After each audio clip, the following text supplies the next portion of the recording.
Ladies and gentlemen, welcome back to Let's Dev. Today we continue to prototype our reimagining of the battle system in Pokemon. Now last time we worked on alternatives to our control issues, resulting in a more efficient way of approaching aiming in combat. We also focused on adding timing to our attacks to make them more unique.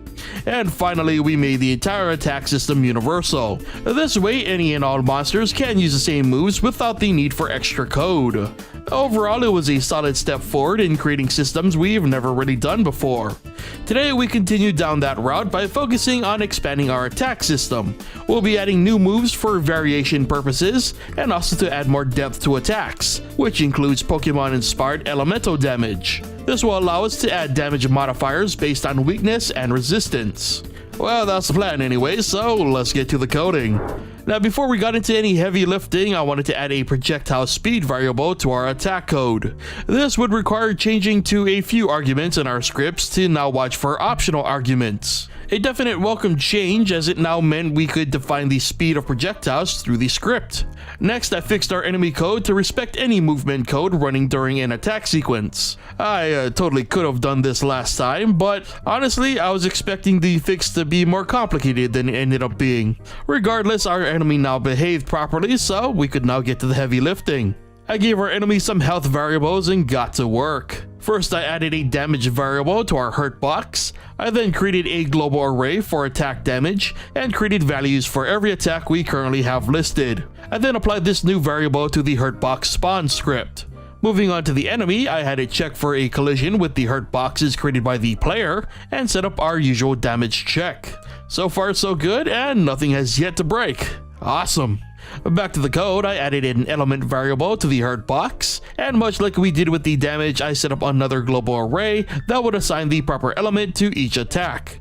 The elements were also referred to via enum for ease of use. Seriously, this would be 10 times harder without them. Anyway, these elements were also accompanied by new moves that weren't electric moves.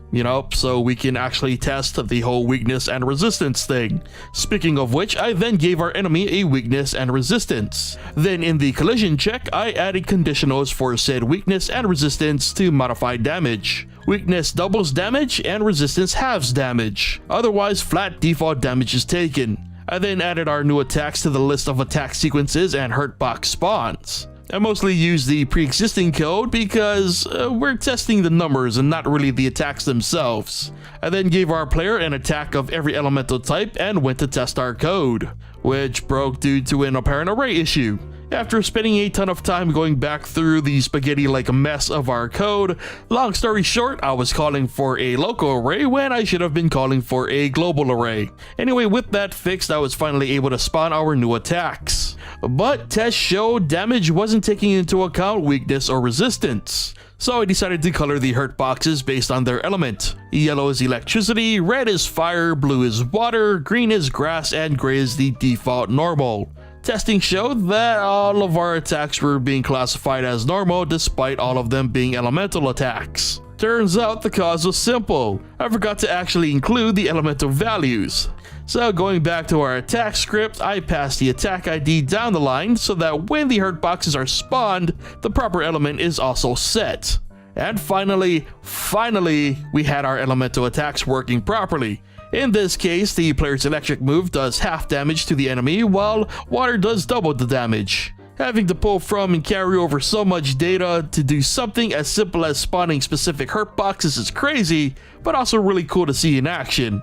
I'm thinking this isn't the most optimal way to do this, but it's been fun to experiment with. The gamepad thing was a bit of a dud, but I'm determined to figure that one out one day.